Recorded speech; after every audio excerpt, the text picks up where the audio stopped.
শুধু সমন্বয়ক হওয়ার জন্য আগে 9-10 পরীক্ষা দিতে লিখতাম এইম ইন লাইফ, ডাক্তার হব, ইঞ্জিনিয়ার হব, সমাজকর্মী হব। এখন ছেলেরা লিখবে সমন্বয়ক হব, কারণ সমন্বয়ক হইলে অনেক লাভ। ইউনূস সাহেবের সামনে গিয়ে পায়ের উপরে পাও তুললে বৈশা বলা যায় এটা করেন। ডিসি সাহেবের সঙ্গে কে দমক দেওয়া যায়। সচিবালয়ে আমি এইখান থেকে সচিবালয়ে 100 গজ দূরে আমি চ্যালেঞ্জ করলাম, এইখান থেকে চ্যালেঞ্জ করলাম। শুধু জামাতে ইসলামের অনাকাঙ্ক্ষিত ক্ষমতায় যাওয়ার লোভের জন্য দেশটা আজকে কালো অবস্থানে পড়ছে, খারাপ অবস্থানে পড়ছে। আমি চ্যালেঞ্জ করলাম, ওনাদের ছেলেরা ওখানে বসে রয়েছে ওই সচিবালয়ে, সচিবের রুমে দেখা যায় না, ওই মন্ত্রীর রুমে, উপদেষ্টা রুমে দেখা, কিন্তু বদলি কে হবে ওনারা বলেন, চাকরি কে পাবে ওনারা বলেন, ওই জামাত ইসলামের কর্মীরা ওখানে বলেন, শিবিরের ক্যাডাররা বলেন। আমি চ্যালেঞ্জ করলাম, আপনি বললেন দেখায় দেন। আমি বললাম আপনারা খুঁজ নেন। বাতাস যেমন দেখা যায় না, গায়ে লাগে, উত্তর থেকে আসে না, দক্ষিণ থেকে আসে, এইটা বাংলাদেশের মানুষের গায়ে লাগতেছে। এবং আমি খুব কঠিনভাবে বলছি, আমার ভাই যদিও বয়সে সে ছোট, আমার ভাই রিজভী, রুহুল কবির রিজভী 3 দিন যাবৎ বলতেছে যে জামাত শিক্ষা এবং স্বাস্থ্য এই দুইটা টোটাল ডিপার্টমেন্ট দখল করে নিয়ে গেছে। বলতেছে না কথাটা? কেন? আপনি ছাত্র, আপনি জামাত, আপনি তো এই সরকারের অংশ না। আপনার ছেলেরা কেন সরকার চালাইতেছে সচিবালয়ে বৈশা? আমরা কারা? আমরা কিছু করি নাই। আমরা বিএনপি। আমার পজিশন হলো আপনার তুলনায় আমি 80%, আপনি 6%। আমি তো আপনাকে চাই একসাথে বসি, ছেলেরা একসাথে বসুক। নির্বাচনের যে সংস্কার যেটা, এটা দ্রুত করেন। কিভাবে ইলেকশনটা হবে, সুষ্ঠু ইলেকশন কিভাবে হবে? গত 3টা ইলেকশন যে হারামজাদারা করছে, দিনের ভোট রাইতে দিছে, নিশিরাইতের এমপিদেরকে বাদ দেন, এদেরকে অ্যাবডু করেন, এরা ইলেকশন করতে পারবে না। বদলি কে হবে ওনারা বলেন, চাকরি কে পাবে ওনারা বলেন, ওই জামাত ইসলামের কর্মীরা ওখানে বলেন, শিবিরের ক্যাডাররা বলেন। আমি চ্যালেঞ্জ করলাম, আপনি বললেন দেখায় দেন। আমি বললাম আপনারা খুঁজ নেন। যত রিটার্নিং অফিসার ছিল 1800 না 2400, ওইগুলোকে রাখেন, ওরা করতে পারবে না। রিটার্নিং দূরের কথা, যাইতেই পারবে না এটার কাছে। যত যদি পারা যায়, ওইটা আমি সবটা বলি না, প্রিসাইডিং অফিসারও যারা ছিল, কোন স্কুলের হেডমাস্টারকে, এদের নামগুলো আপনারাও করেন, নোট করেন, ওইটা সুন্দর একটা ইলেকশনের ব্যবস্থা করেন। সবাই মিলে ইলেকশন করি, ছেলেরা দল করবে, তাদেরকে আগেই অভিনন্দন জানালাম, তারা আসুক। তারা যদি বেশি পায় আমরা সেলিউট দেব, আমাদের সন্তানেরা আমাদের দেশের দায়িত্ব পালন করবে। কিন্তু বিনা কারণে প্রতিদিন ঝগড়া করা, বিবাদ করা, এই করা এই করা, কোনো সংসার তো চলছে না।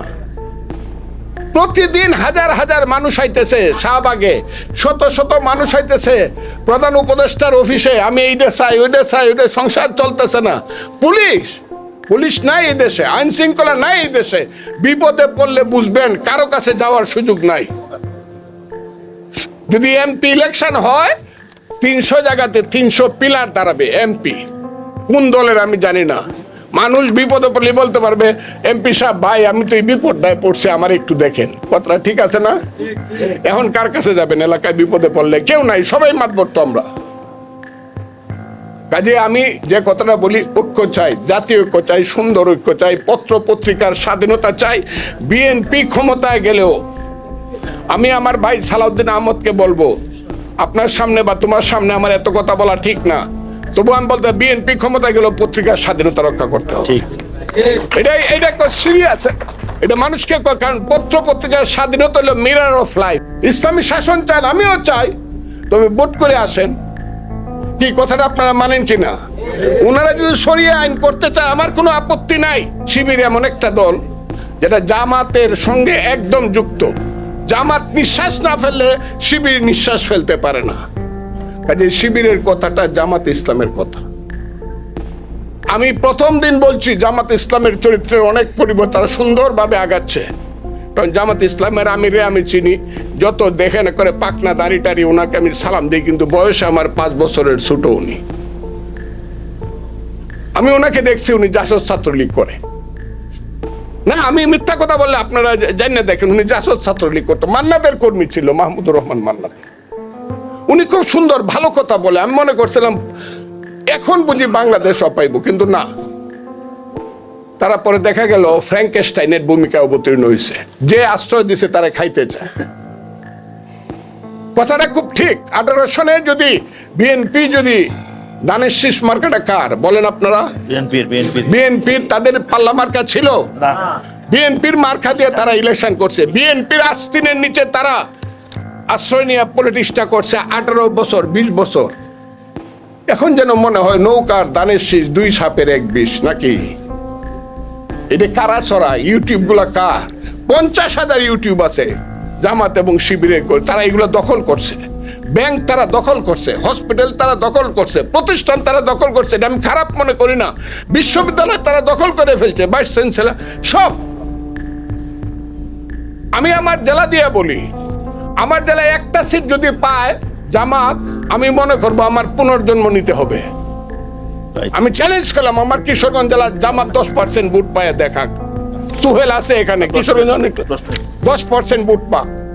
কিন্তু এখন আমার জেলা জামাতের কথা ছাড়া চলে না প্রশাসন।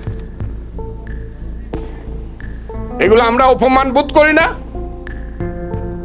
যারা তারা আশ্রয় দিল, বাঁচাইলো, তাদেরকে এখন খাইতে চান। এখন আবার মনে করেন বিএনপি দরকার নাই, আমরা ইলেকশন করে আমরা পাস করে ফেলবো।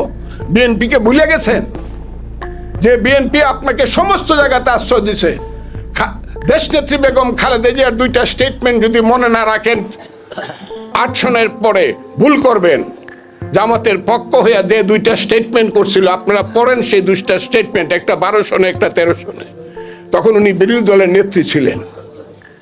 আপনাদেরকে আশ্রয় দেয় নাই। দেশনেত্রী বেগম খালেদা জিয়ার মতো মানুষ পাইবেন, এখন আপনি বলে ফেলবেন 2 সাপের 1 বিষ, নৌকার দানের শীষ। কেন?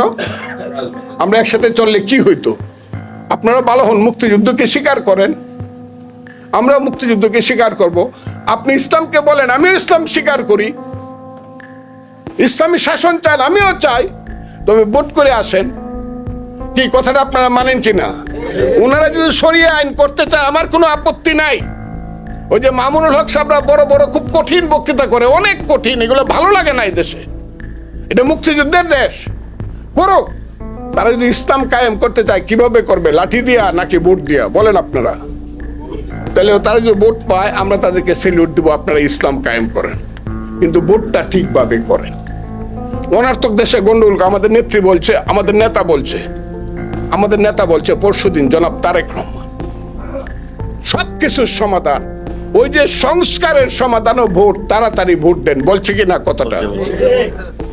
ভোট দেন, আগে নির্দিষ্ট হোক, নির্ধারিত হোক এই দেশে কে মেজরিটি। আপনারা আবার করেন না, বঙ্গবন্ধুর কথা বললেই কোন ফজলুর রহমান আওয়ামী লীগ করে। আরে আওয়ামী লীগ করবো, আমি তো 18 বছর যাবৎ বিএনপি করি।